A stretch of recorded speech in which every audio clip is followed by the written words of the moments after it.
자, 우리가 보통 명절 때 되게 되면 음식이 평상시에 먹던 음식이 아닌 음식으로 바뀌어지는 것을 보게 되죠.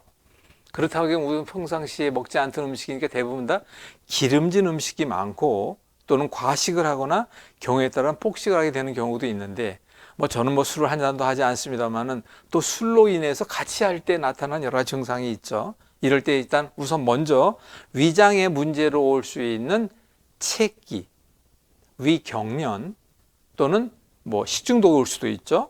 이런 부분에 대한 것은 예측하지 못하고 오는 경우가 많이 있지만 우선 나는 평상시에 위가 안 좋다.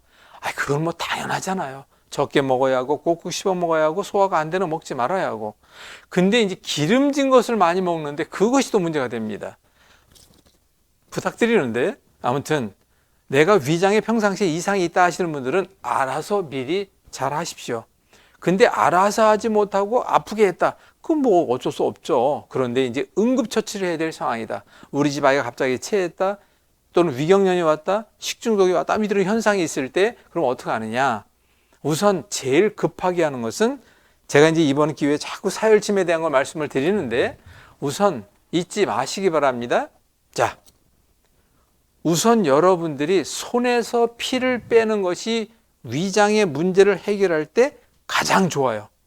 그러면 그것을 어디서 피를 빼야 되는지에 대한 것인데 우리가 보통 보게 되면 경기를 했다든가 이럴 때 특히 또 이제 우리 어른들을 보시게 되면 체했다든가 할 때 엄지손가락에서 피를 빼는 경우가 많이 있었어요.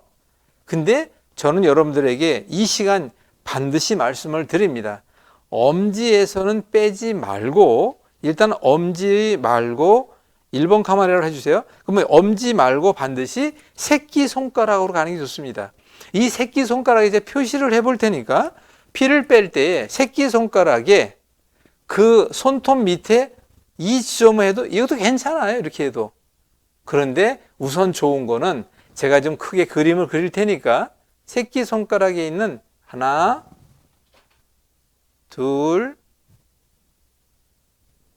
세 개라는 점이 보이죠. 이렇게. 요 세 개의 점에서 피를 빼주면 좋습니다. 여기에 서비스로 한 가지 네 번째 손가락에 손톱 밑 사이드에 있는 표시를 해보는데 여기에서 같이 피를 뺍니다. 근데 만약에 이렇게 체했다 하게 되면 대부분 어디가 아픕니까?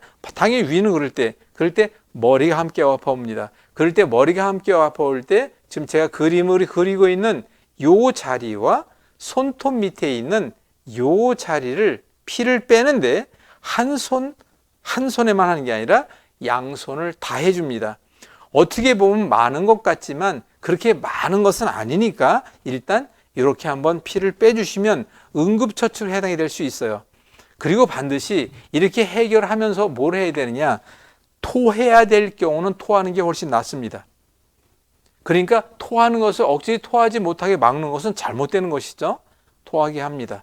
그리고 부탁드리는데 소금물을 약간 따뜻한 물에 소금물을 약간 먹게 해주게 되면 대신 많이 먹지 마시고 진정이 좀 되는 것을 빨리 도와줄 수가 있죠. 자, 마지막 배는 따뜻하게 해야 할까요? 차게 해야 할까요?